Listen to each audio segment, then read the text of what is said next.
The FujiCast is an independent Loading Zone production. We usually start with something funny, amusing that's happened in your life, Kev.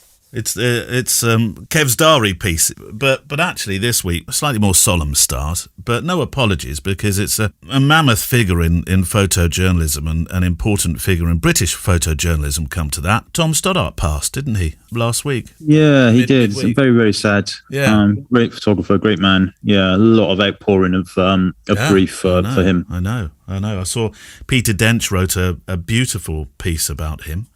I saw something from Edmund Terracopian as well. You have your experience of Tom as well, of course, because you tell me about when you went.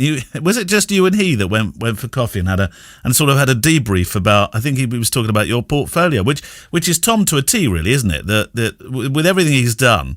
He's delighted to sit down and just, I suppose, be immersed in other people's photography, which was him. Yeah. So this was a few years back, and what had actually happened was via, it's either Edmund or it might have been Peter. I can't remember which one. One of them had put Tom in touch with me because Tom wanted to find a new lab in the UK. So Tom had called me one day.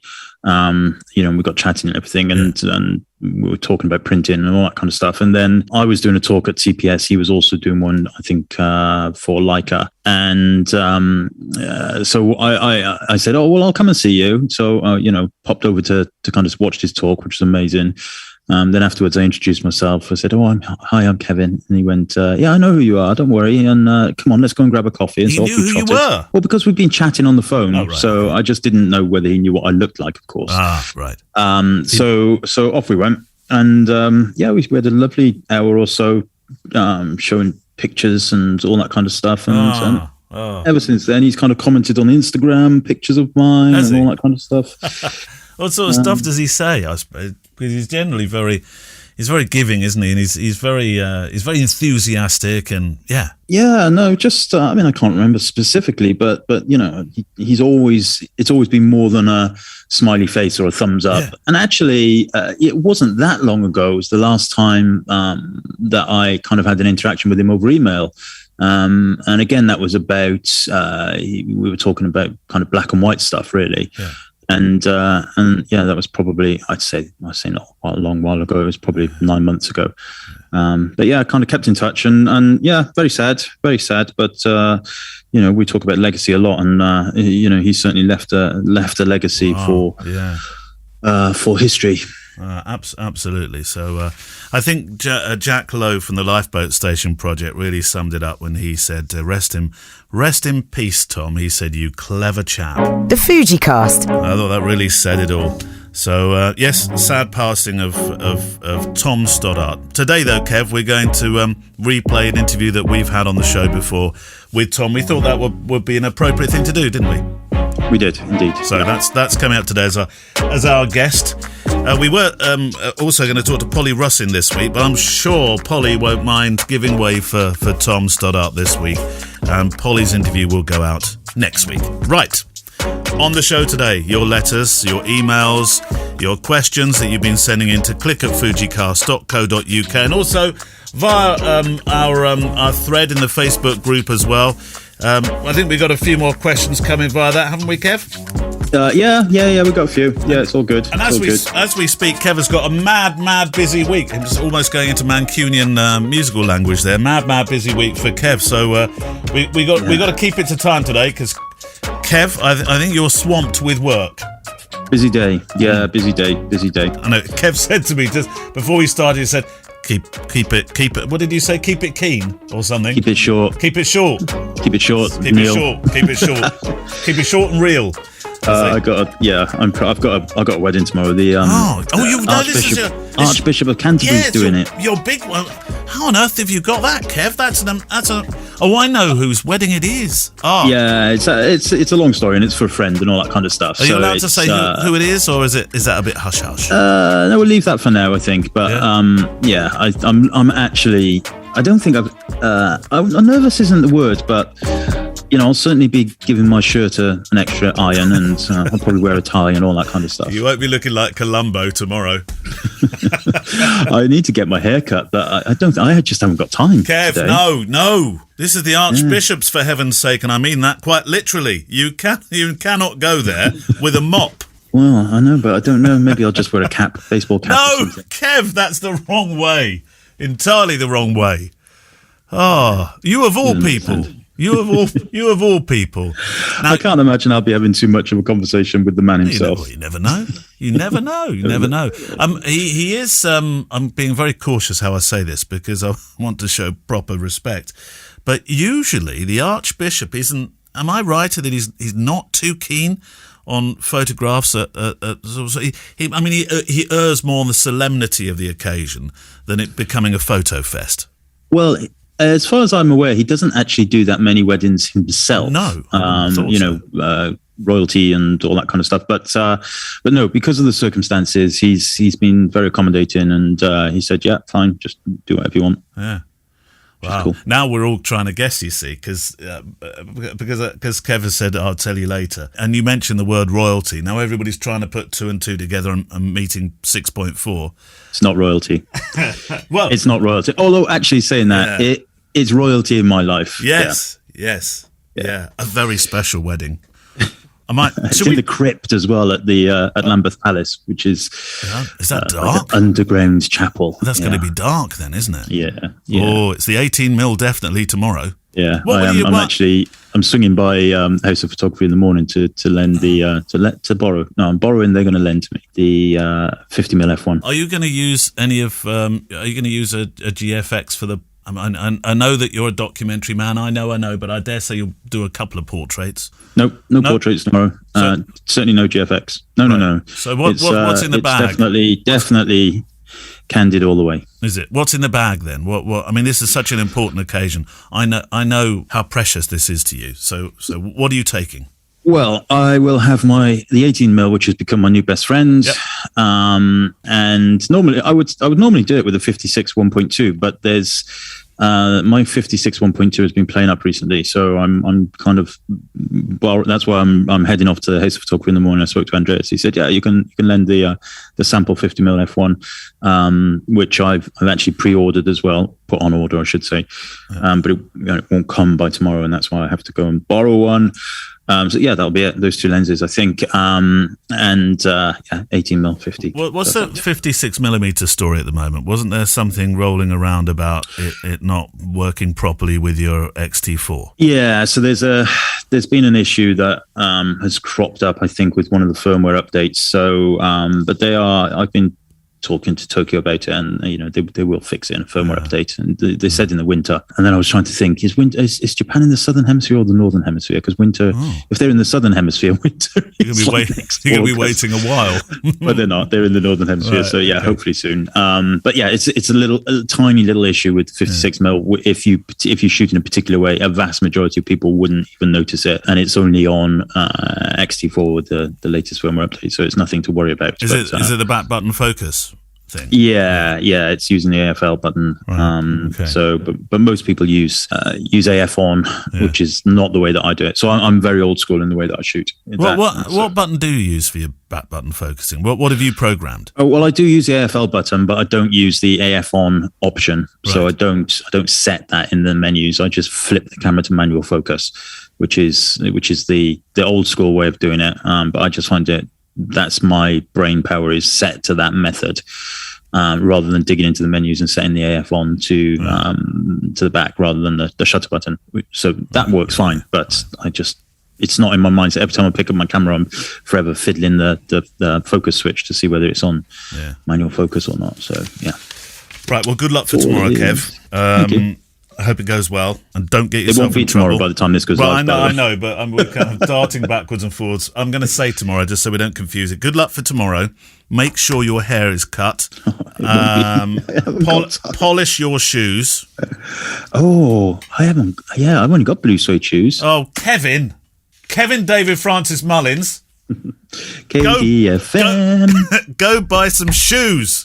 You can't turn up to the Archbishop's, I was going to say it's his wedding, but it's not. Of course, it's not his wedding. But you can't turn up and be in front of the Archbishop with blue suede shoes. No, you're right. I might have to borrow one of Gemma's. No. Oh dear, this is going to be a disaster. You sure you don't want me to leap in and do this instead? I'm really looking forward to it. Yeah, I'm sure you are. Well, good luck with it. A beautiful day. I know it will be. And one day you will tell us who it was, I'm sure. And maybe share some pictures. Yeah. Right. Questions. We're 10 minutes in. We're trying to keep this short because I know. Yeah, that didn't go well, did it? No, it didn't really.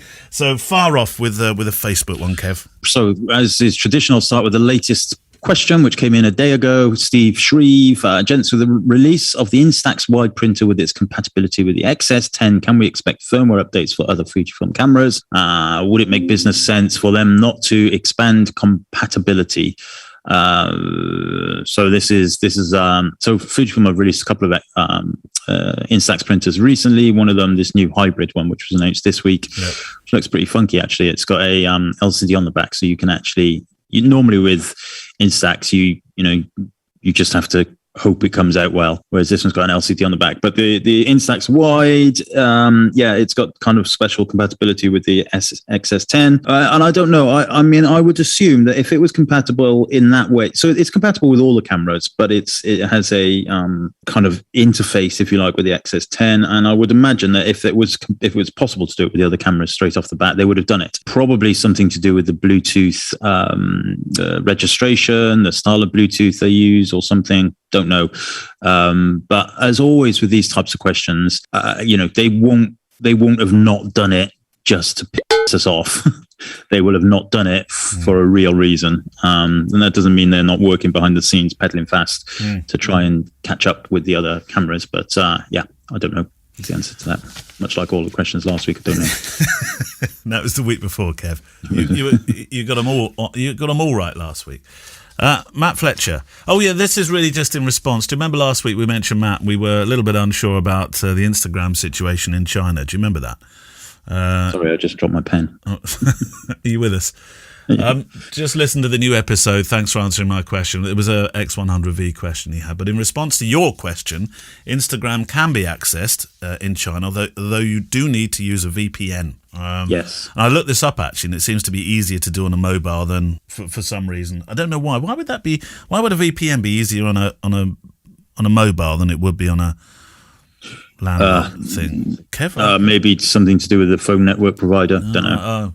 My Instagram does have 3 T's in Matt. Do you remember we tried to click onto Matt and it just wouldn't connect with him? But now it does. There he is. Educator and passionate photographer and cat lover, by the looks of it. Do you want to read out his proper Instagram name? So people will. Can... So it's Matt Fletcher, MATTT, 3 T's in Matt. Matt Fletcher. Fletcher in the normal way. Matt Fletcher. Yeah, Matt Fletcher. Anyway, yes, go and have a look. Shall we try and remember to leave the link? Yes, let's do that. That might be easier. But then, since we're at the X100 desk, George Fakanos wrote in, "Hello, gents. This is George Fakanos. I haven't asked you a question since the episode where Kev and his wife were hosts. That was good fun, that wasn't it, Kev? You and Jem doing that? Yeah. I think. Well, I believe they called me Nick. Right. But funnily enough, that's short for Nikiforos, my father. Anyway, I need your help now, so you can call me George, Nick, Mr. Fakanos, or whatever you like. I have an issue with my X100F, which I don't remember having with the previous camera.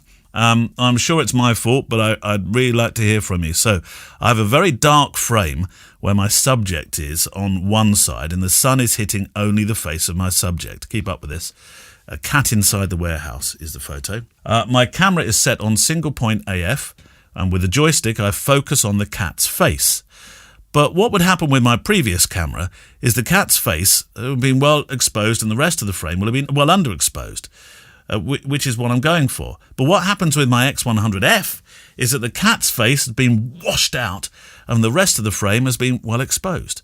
I can fix this with the exposure compensation dial, but I wonder why the camera operates that way. Am I doing something wrong? Should I change single point AF onto something else? Anyway, over to you. Thank you for your time, and as always, he says, yada, yada, yada. Lots of love from Nick. Sorry, Nick. I blame Gemma for that. It seems like metering. So I would imagine he's got his metering set to what's it called? Average. Some people might know it as call it matrix. Evaluative, but Evaluative, yeah. So it's metering across the whole frame. Yeah. What you want to do is whack the camera into spot metering mode. Make sure that the option in the camera that links the spot metering to the focus point is set to on. You can either use the joystick or is it a joystick on the X100? I can't remember. Anyway, you can move the focus point to the cat's face, and the spot metering will meter from the cat itself. Saying that will only work if you're in one of the auto modes. So if you're shooting fully manually, then it's basically entirely up to you how to expose for it. But because exposure compensation is working for him, I'm assuming he can't be working fully manually. So he will be in one of the metering modes that's not spot. Spot metering is your friend. Spot the dog, spot the cat, spot the metering. I was just about to say, is the problem that he's photographing cats, maybe? No, it's nothing to do with the fact there's a cat. Okay. Right, Facebook. Oh, we're powering. See, we are powering through them, Kev. Look, we're making short work of these. Yeah, we are. Gus Bately, QQ. If Fujifilm ever did produce a monochrome sensor camera that we would all queue up overnight for, would it still have some presets, namely Acros, etc.? I don't know the answer to that, to be honest with you. I mean, well, I would imagine they'd put Acros in there, surely. Yeah, but don't forget the monochrome sensor. If you're buying a camera with a monochrome sensor, it's because you're interested in the sensor and the raw files that it's going to produce. Yes. Acros is for JPEGs only. So, yeah, I don't know. I really don't know. I do know that if I had a monochrome sensor camera, I would almost definitely be shooting just raw. Would you? And editing myself. Yeah. Again, I don't know. It's one of those hypothetical questions, isn't it? Because I don't think we'll ever see one of those cameras. If we had sadly. a penny for every time somebody asked about a monochrome sensor. Yeah, exactly. We'll be millionaires, Rodney. Jarrell, what's the book of the week, by the way, this week? We didn't say that at the start. Book of the week this week is a brand new one, Marilyn Stafford, The Life in Photography. Marilyn Stafford, right. Yeah. Jarrell Gates. Hi, Kev, Neil. Do either of you have what you consider your work cameras and your personal cameras? Now, this question's been hanging around a while. I do apologise. Personally, my wife and I shoot weddings together, so we have 4 XH1s, an XT3, that we use for photographing and filming weddings alongside with big expensive glass. Most of that gear stays in its case unless we're out doing a paid job or a wedding. And I have an XE3 and a cheap XC16-50 that I use to walk around with it. I find it gives me a bit of peace of mind knowing that if it were damaged, stolen or accidentally left behind, that I'd still have what I need to go to work. And it'll be only a couple of $100 to replace versus the thousands. But at the same time, still gives me amazing image quality. Just wonder what you use. Thanks again for making an enjoyable show. Jarrell in Chicago. Yeah. What song was that meant to be? Well, Chicago. What's the... Oh, no. Is that the right place? I think so. Oh. Anyway. I do X100V and X Pro 1 with my brace of manual focusing lenses. The Samyang 12mm, the latest one of those that I've got, and I've got a vintage 28mm as well. And the X100V is that's the X100V, isn't it? Yeah, mine would be the X100. I would imagine. I'm going to the rugby on Saturday, so I'll take a camera with me. Usually, I'll grab one of the X100s. Yeah, probably X100V. Although I might grab the X70. Why would you take the X70 on to the rugby instead of the 100? Oh, it's tiny. It's just tiny. It's smaller than my phone. Yeah. Yeah, X100 is just that little bit bigger. Depends. It depends entirely on the weather. And by that, I mean which coat I wear. Oh, I see. Oh, really? Okay. Yeah. How big my pockets are. Yeah. So if it's going to be mild and I don't wear a coat, then I'll take the X70 and I'll just stick that in my back pocket. Yeah. If I'm wearing a coat, then I probably will take the X100. What's the focal length difference on that, Kev? X70 is 18. So it's 18, is it? Right. Okay. Yeah. Right. 23 X100. 23, yeah. Okay. And so that's going to be mainly street type photography. People cheering, hopefully. Yeah. Well, it'll probably be people in the pub. Just don't leave the camera in the pub. Have you ever left a camera in a pub? I don't think so. I did leave a camera at a fairground once. Yeah.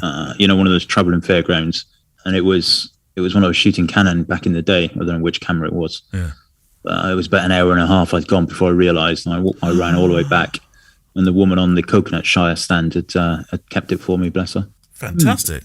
So often, the next person to get in the ride or whatever would have thought, oh, that's nice. That's a nice prize and the Coconut Shire. Thanks very much.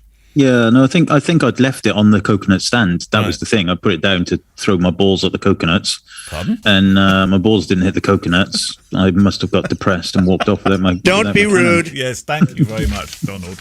So you didn't win. I don't think, not that I can recall. You're not much I did. Well, I won a goldfish once at one of those things. The worst thing you can possibly win. No, isn't it? don't ever win a goldfish. No. Yeah, no. It lasted. It lived for about 8 years, though. Blimey. Worst thing. We went on holiday, and then Big Nick's daughter looked after it, and it died. What did Big Nick do to it? No, it was his daughter. Bless her.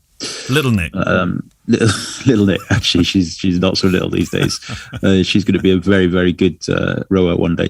But yes, anyway, I'm totally diversifying conversation here. No, we had a fish. It lived for 8 years, then it died. Yeah. There we go. There we go. Job done. Yeah.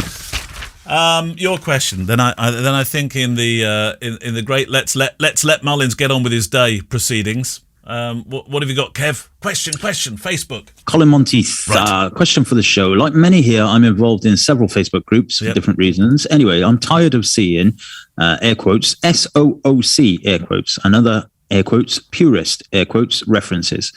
And I would guess 99% of these claims are accompanied by an image that used in-camera recipes, filters, and some level of post-production. Yeah. I appreciate any kind of photography and style, any style of presentation, including work in post, as long as it's not intended to deceive. What are your thoughts as the holier-than-thou attitude I find nauseating? SOOC, straight out of camera, has become almost that, oh, look what I did thing, hasn't it? It has, and I'll agree with him that I look at it and sometimes think, is that necessary? Although I guess some people would like to think, oh, blimey, is that what happens when it comes straight out of the camera? That's amazing. But he's quite right. If it's been fueled by a profile, then it in essence has had something done to it. Yeah, I mean, in the purest of terms, if you want to show something that's straight up camera, you show the raw file, you link to the raw file, and that's it. Nothing gets done to it. So in the purest of senses, yes, if you're shooting a JPEG and then you show it and you say it's straight out of camera, the JPEG profile has been applied. It is still out of the camera, assuming they haven't, if they've just downloaded it and uploaded it to Facebook, it is straight out of the camera in that regards. I can't say it's anything that really gets my goat. If people say it's straight out of the camera, I assume that they've just taken it out of the camera and stuck it on Facebook.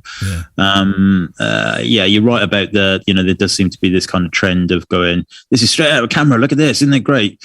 And sometimes it's great, sometimes it's not great, but yeah, whatever. What's the closest profile to being sort of, if there was a subtle baked in profile, what would be the closest to it in terms of Fujifilm cameras? I think the default one is Astia, isn't it? That's the kind of flattest one, if you like. Yeah. You can't get a JPEG out of the camera without it having a profile applied. No. So yeah, RAW would be it. So yeah, whatever. Yeah. I think it's only, for me, it's important when I'm doing reviews and things like that, then I link to RAW files and I say, these are RAW files straight out of the camera. Yes. Because that's what people are interested in when they're considering buying something. So don't get too het up about it. Don't get too angry. That's what we're saying there. But yeah, I know what you mean. When you see straight out of camera, it is sometimes a statement, isn't it? Right.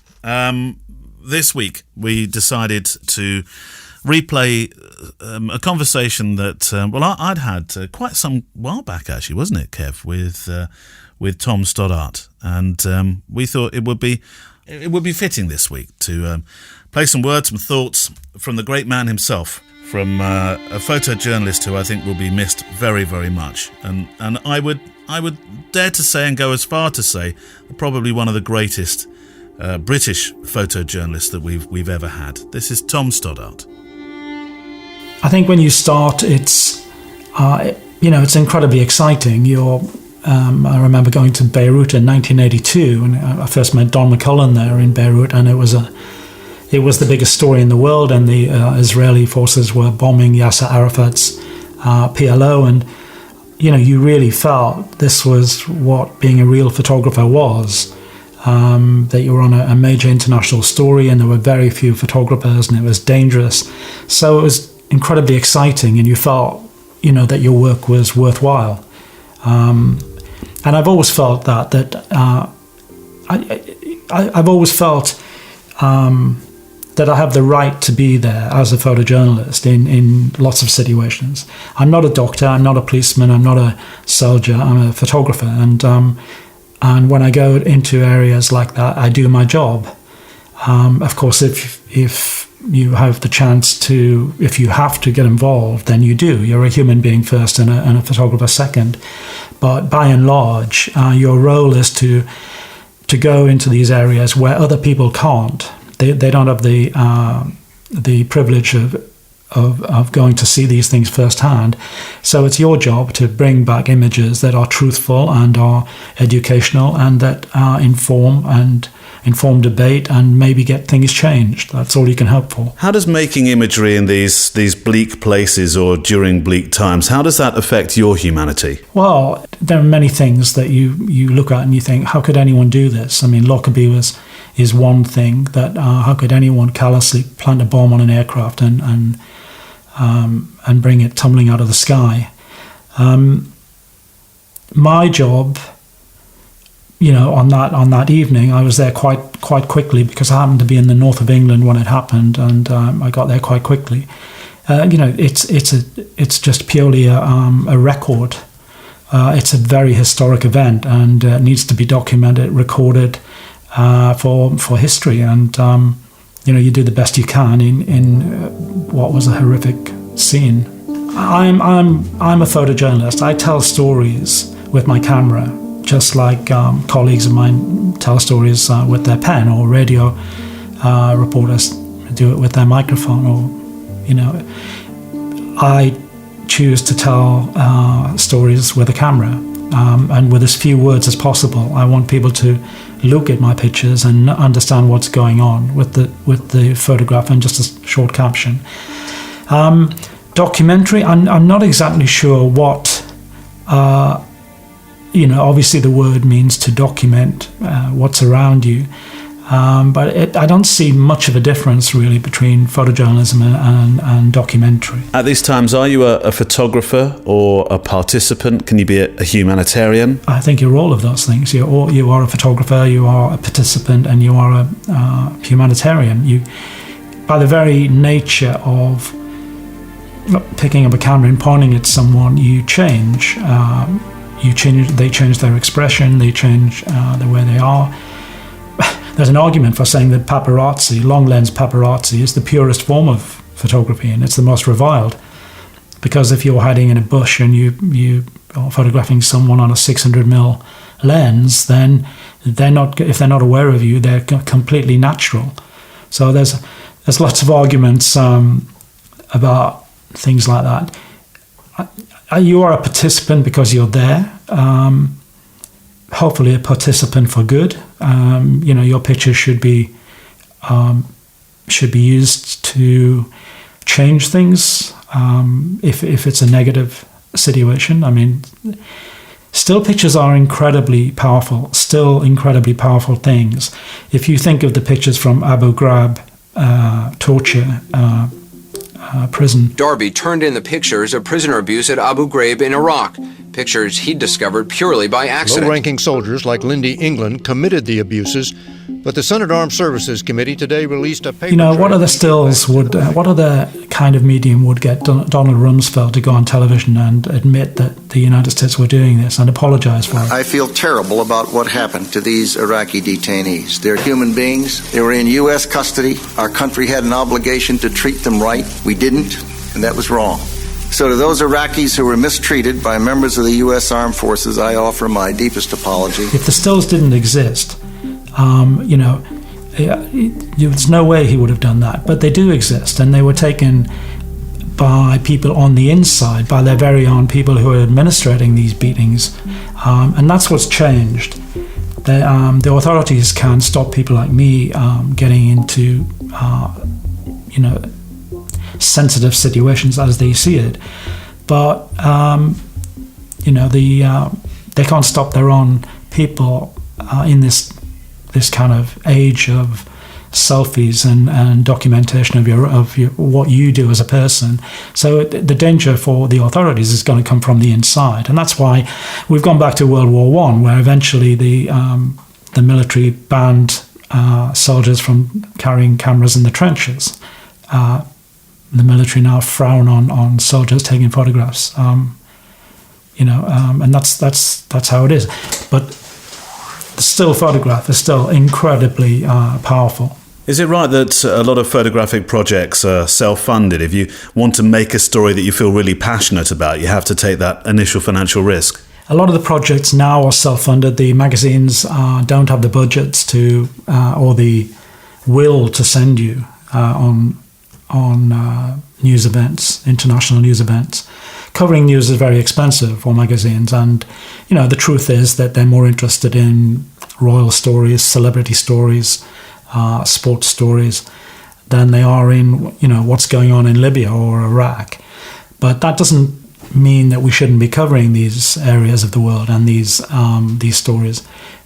Part of our remit as photojournalists is to remind people that not everyone has access to electricity, not everyone has access to medicine, clean water, human rights. So if you're going to do this job seriously, you have to be aware that you might go halfway around the world and shoot for a period of time and come back, and hardly anyone will be interested in the photographs. You always have to remind yourself that this is it's an amazing way to earn your living, and you're literally the jack of all trades, and you see a lot of things, but you're there for a short time, so you can't possibly become an expert on everything.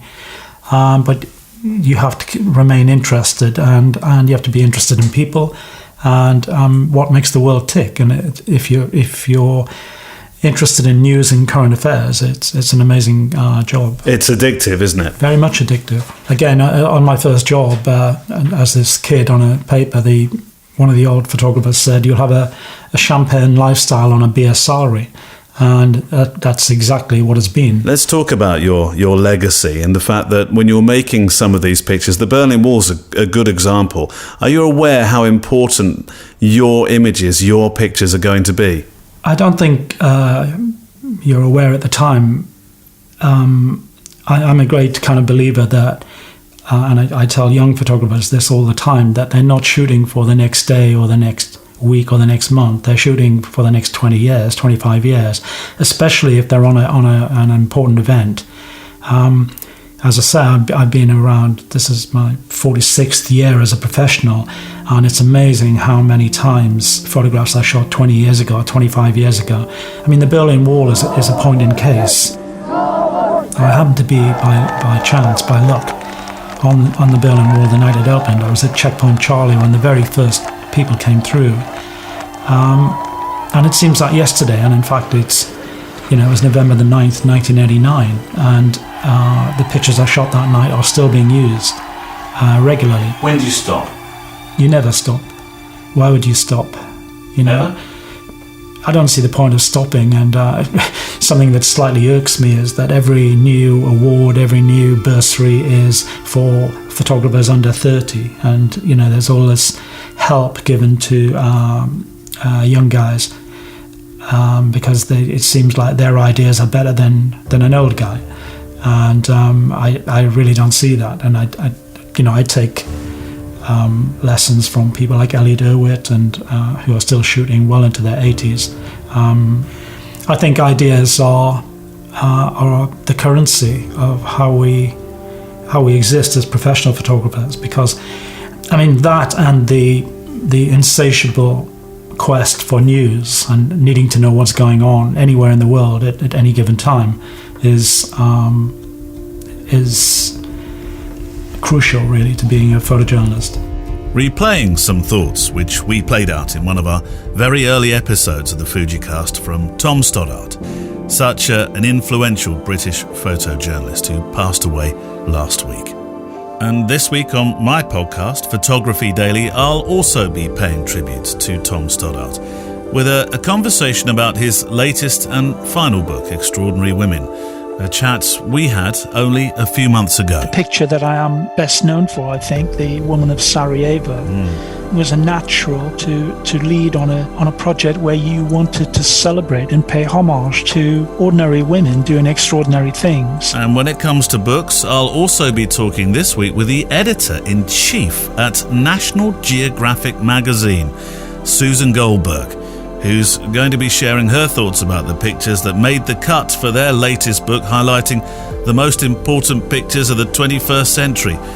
Photographs made by international photojournalists in the most extraordinary of situations. This is also taken by Lynn Johnson, who spent 30 hours inside the operating room at the Cleveland Clinic, and she captures the moment when the face is taken, it is already off of the donor, a young woman who died tragically of an opioid overdose, and this face has been put on a tray, and it is on its way to be put on and become the new face of a young woman named Katie Stubblefield, who needed that face transplant to live. That's Susan Goldberg, and my own tribute to the gentle, modest, generous giant of British photojournalism, Tom Stoddart.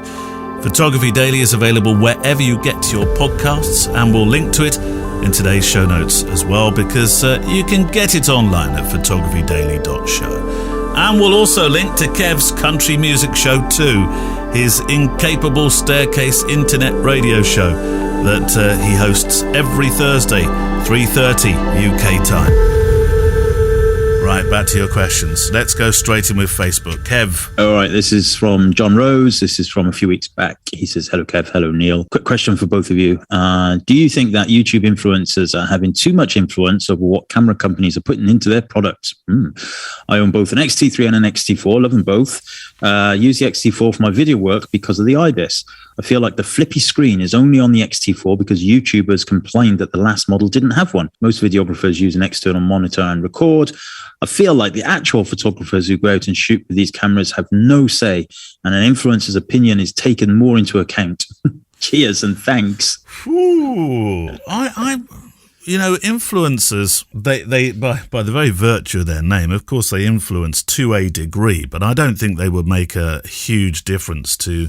I mean, if we went by that argument, we'd have had a monochrome Fujifilm camera, because I've heard it called for so many times by people that, I'm doing air quotes, influence on YouTube and Instagram, and that hasn't happened.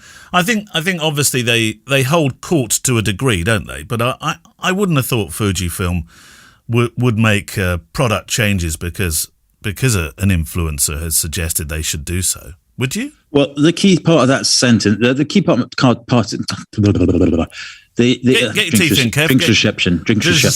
Don't be saying that to the Archbishop tomorrow. Archbishop, are you going to the drinks reception? The key part of that question is the final sentence, and it says, "I feel like the actual photographers who go out and shoot with the cameras have no say," and that's just not true. Absolutely not true. Because as a long-standing ambassador over the years, we have had lots of say on all kinds of things. Although I wasn't directly involved with the X-T4 strand of things, I was in the same part of the world at the same time in a different room talking about a different camera, whilst a whole load of real-life photographers were talking about the X-T4 in a different room. So, yeah, that's that part is just not true. They do absolutely, listen to real photographers and talk to real photographers constantly. I'm only talking about Fujifilm, of course. I have no idea about the other manufacturers. Presumably, they do the same. Now, going back to the point about influencers, though, and what they request, you know what? I think there's probably an element of truth in that. I think that.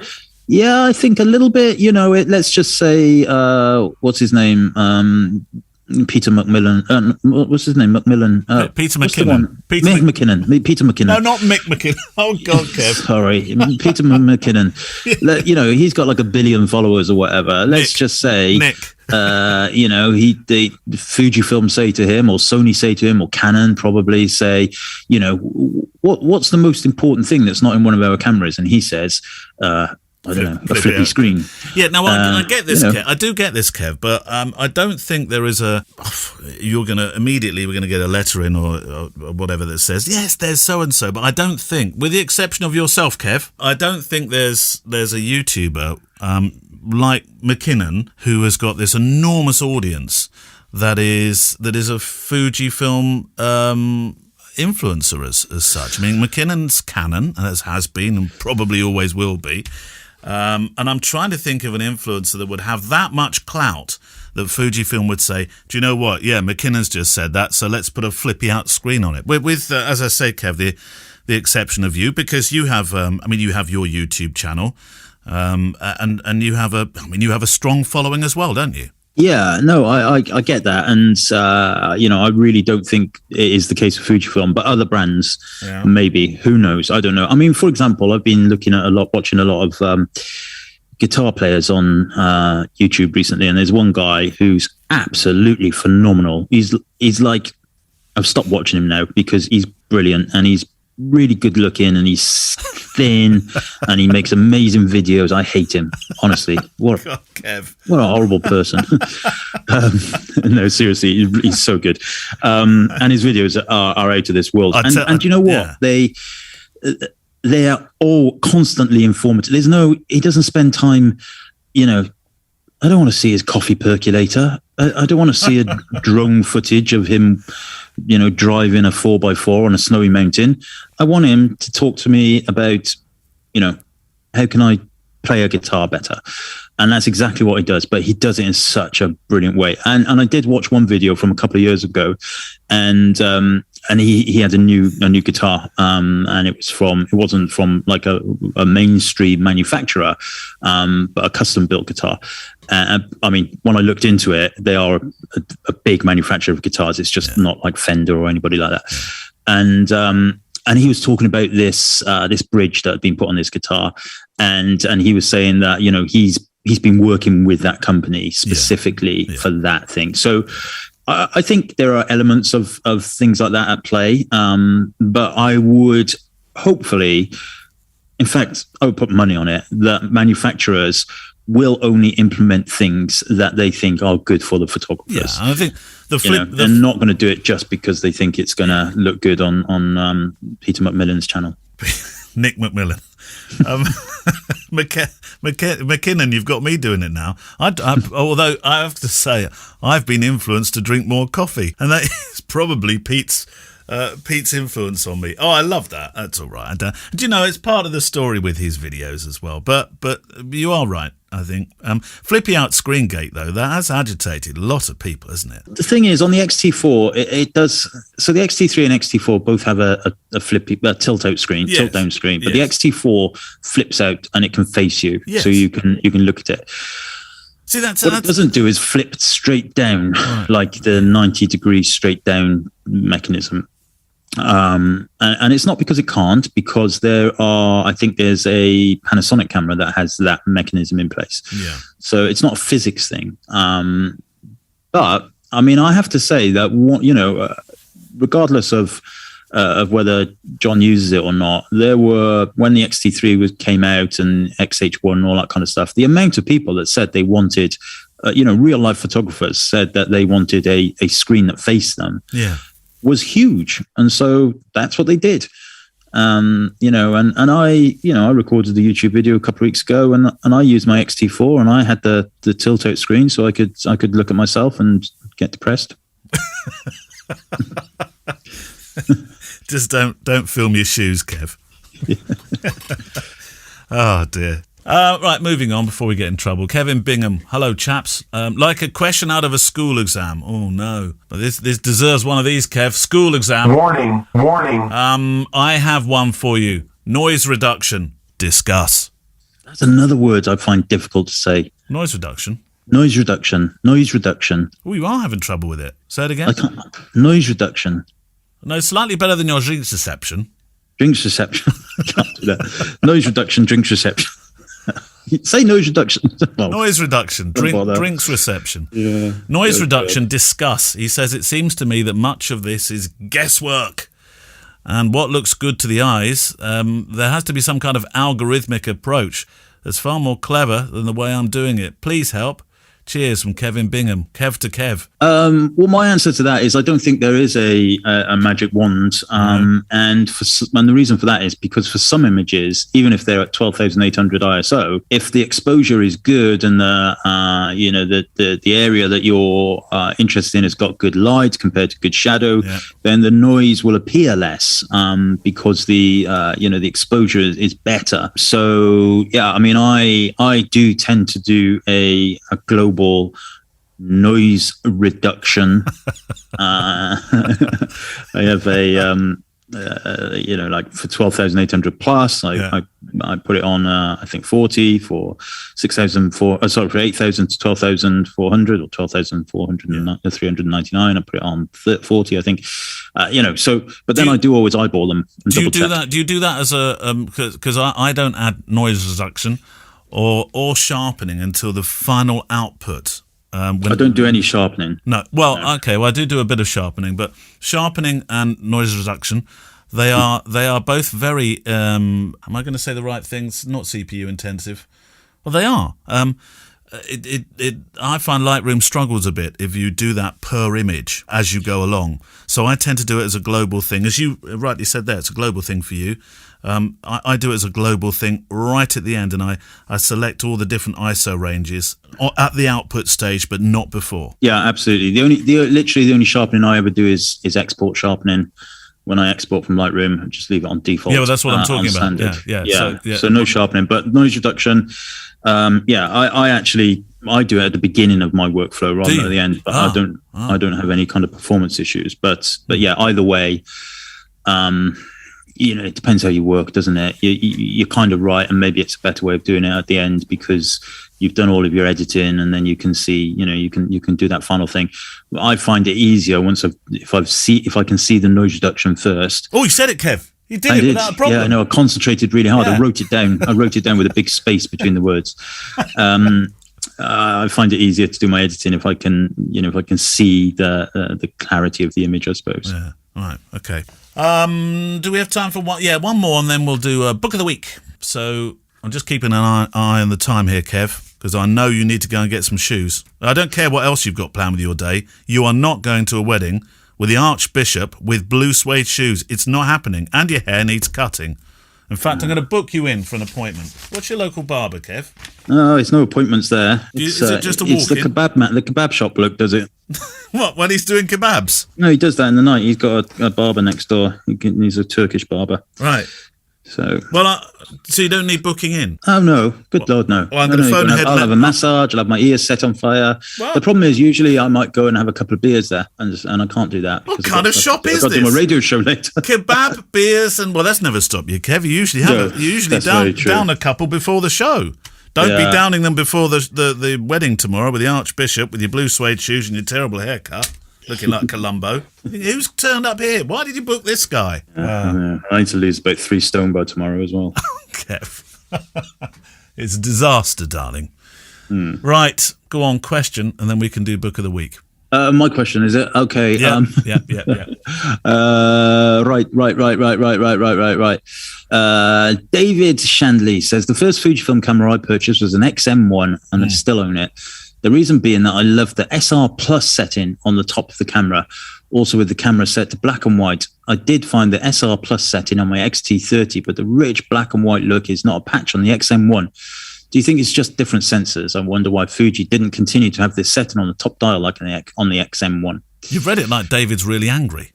Well, he might be. I don't know. Right, so I had an XM1. Fun little camera, but the XM1 was one of the sensors without the Bayer filter, so the sensor was different.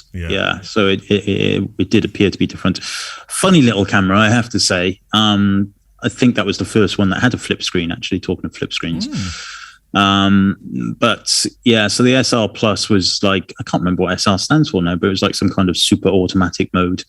It was quite nifty. It did do a lot of good kind of exposing and everything. It has crept into a couple of other cameras over the years, but it seems to have disappeared for now. the XE range, I believe, had an auto set-in, an auto switch at one point. But yeah, I mean, why they didn't keep it, again, I don't know. XM1 was the camera I used to take that picture from the Tokyo Tower, which won me landscape. Oh, that landscape photographer of the year picture, which in turn won me an X100S. Isn't that funny? Yeah, I remember that picture well. I saw. Where did I see that? It was blown up really large, and it wouldn't have been at the House of Photography because it's way before there. Where did I see it, Kev? It was an exhibition somewhere. They did have it for a while at the House of Photography. Yeah, but it's not there. No, it's before then. It's before then. Oh, I don't know. It might have been at TPS or something. They did. I remember at CP Plus in it's not in Tokyo, is it? It's the place next door to it. But anyway, that place, they had it blown up there really big. Yeah. Yeah, amazing though, isn't it? What a fantastic privilege as well. Yeah, indeed. Right, book of the week. So, book of the week is Marilyn Stafford, A Life in Photography, Blue Coat Press. This is one that I backed on Kickstarter. Oh, did you? Right. So, Marilyn Stafford is, she must be really old now, I would think. She's got to be in her 90s. 96. 1925. Yeah, 96. She's 96 years young, Kev. 96. Yeah.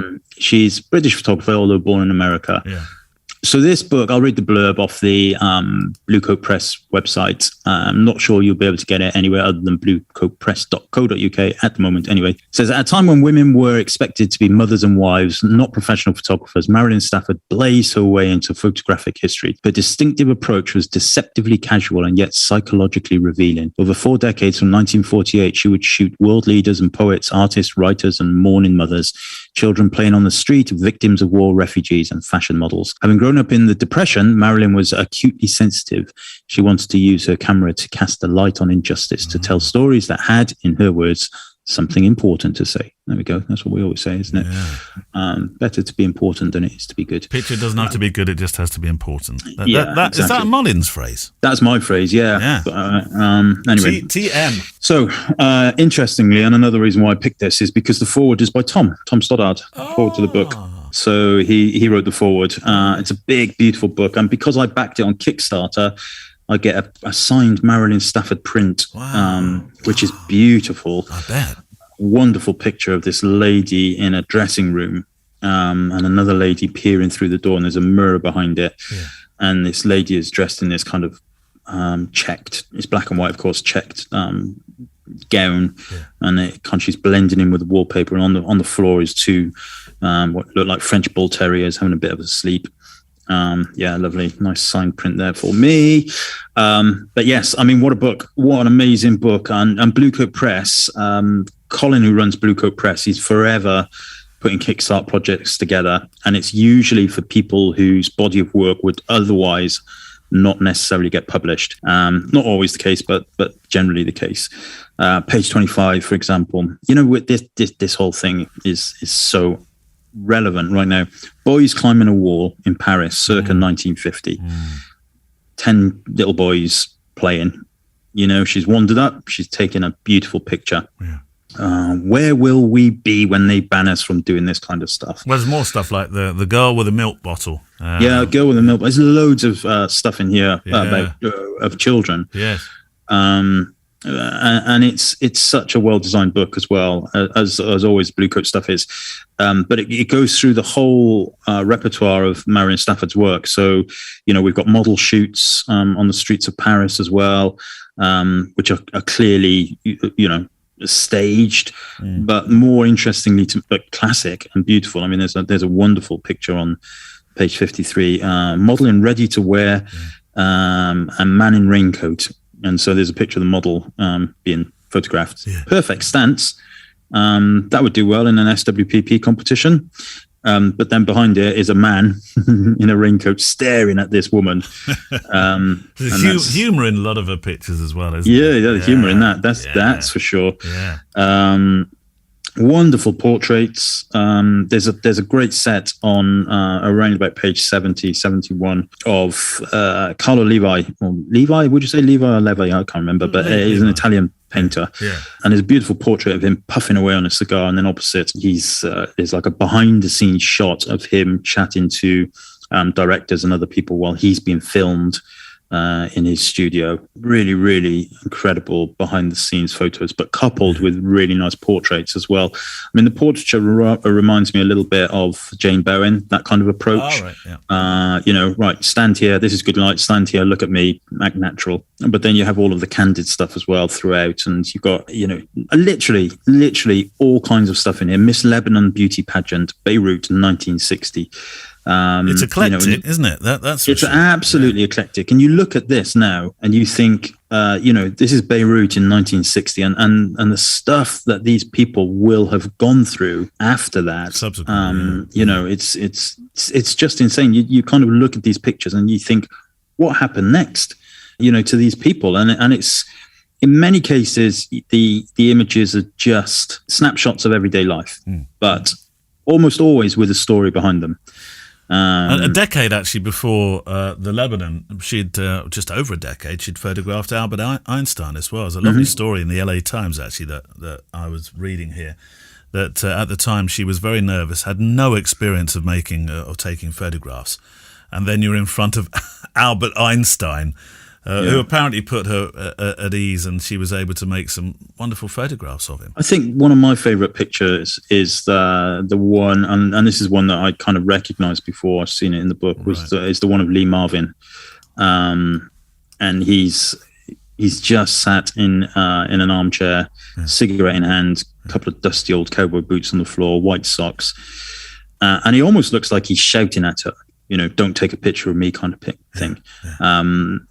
We don't know what's going on. But it's just such a nice picture. And, talking about noise reduction and all the other stuff, the technicalities of this is a tricky shot, bearing in mind this would have been, like late 60s.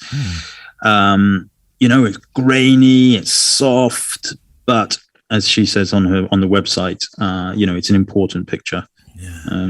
Patrick Moore, look at him, Patrick Moore, Sky at Night. God. Yeah, God, he hasn't changed. Well, he never changed. He's dead now, isn't he, Patrick Moore is. he did pass away. I don't think he ever changed. Patrick Moore looked the same from my childhood right through to the day he passed. Oh. Yeah, he's still got that hairstyle. Twiggy, look at that! That portrait of Twiggy. Yeah. Now you would class, if you were to think about Twiggy, you'd think of, the classic '60s portraits of her, by the Britpack photographers. You wouldn't think of the Marilyn Stafford one, and this is a very different style portrait. But to me, it's got more intensity to it, perhaps, than the more famous pictures, if you like. She was beautiful, Twiggy. So that picture that I've got my print of is on page 168, Bieber Boutique, dressing room, Kensington Church Street, London, 1969. And then in quotes it says, fashion should be fun and enjoyed by everyone, not just the privileged. Barbara Hulaneka, famed of Bieber. I'm looking at many of the portraits that she set up. They do have a beautiful simplicity to them as well, in that you've placed light to one side. You've used that one light that God gave you, and she's used it so well. I would imagine that it's the simplicity of her compositions and the fact that she worked in a pretty similar way when she was making the portraits. That's her strength, isn't it? Yeah, that she knew exactly what absolutely. she wanted. I mean, her portraits are just beautiful, but she was more than a portrait. She was a documentary photographer. There's a whole section on Indira Gandhi, and there's this incredible picture of Indira Gandhi getting onto the plane. Oh yes, I've got that one. Yeah, and Marilyn's inside the plane looking out. Yes, and this picture of Gandhi staring straight at her. She's almost got what are you doing there? Look. But it's just a powerful picture, isn't it? A powerful picture of a powerful woman. And then, there's a whole section dedicated to her.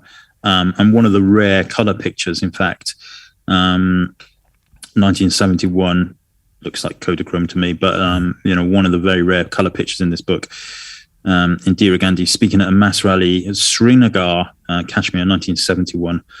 The history stuff here is intense. And then there's portraits. There's portraits of her at her office, New Delhi, 1972. Really beautiful little picture of her with her dog and also a new grandchild. These are color set. It's just wonderful. Does it inspire you to get back out in the streets, Kev? Yeah, it's another one of those things, isn't it, where you think, oh man, to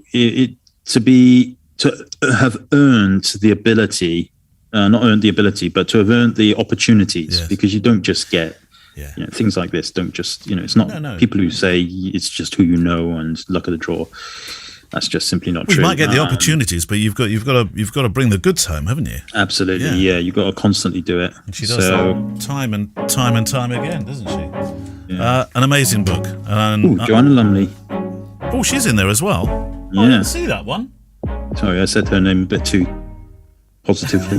No, you can do, Kev. It's not a bad thing, Kev, It's not a bad thing. Joanna Lumley, 1946. Joanna Lumley, 46. In 1946, yeah. Oh. Wow. I'm trying to do some mental mathematics here, and nothing's working out correctly. But anyway, the book's available from Blue Coat. bluecoatpress.co.uk. Probably will be available elsewhere, but not just yet. Yeah. Okay. And that's it for this week. Kev's got to go off and buy shoes, and have a haircut, probably a few beers. What is that ear thing that they do at the Turkish barbers, Kev? Set fire to your ears. Yeah, why? Yeah, what? Trims the hair. What? Oh, yeah, I suppose so. But they do it on the top of the ear. Do you have hair on the top of your ear, Kev? Yeah, you do if you're from Wales. Okay. Oh, fair dues then. Oh, hair on the bottom of my feet as well. Oh, Kev, that's a horrible thought. Well, we'll leave you with that one. Enjoy your breakfast. That's it for another week. So good luck with the wedding, Kev. I hope it goes really, really well. We've kind of bounced backwards and forwards in TARDIS time here, haven't we, today, with things that are about to happen and things that have happened. Yeah. So send your questions in either to click@fujicast.co.uk. We're a bit low on the emails now, by the way, Kev. So we could do with a few more. click@fujicast.co.uk. You can also send them via the contact form there as well on the website, fujicast.co.uk, or of course you can send them in via the Facebook. How are we doing with Facebook questions? Yeah, we could do with some more there as well. Yeah. There we go. And Patreon, don't forget, if you're Patreon, you can get bumped to the front. Bumped to the front, absolutely. And we will see you this time next week. Bye-bye. Bye-bye. The FujiCast is an independent loading zone production. Email the show with your questions and words of wisdom to click@fujicast.co.uk. Email any complaints and political nonsense to our wives, who will deal with your comments in their own good time and in their own good way.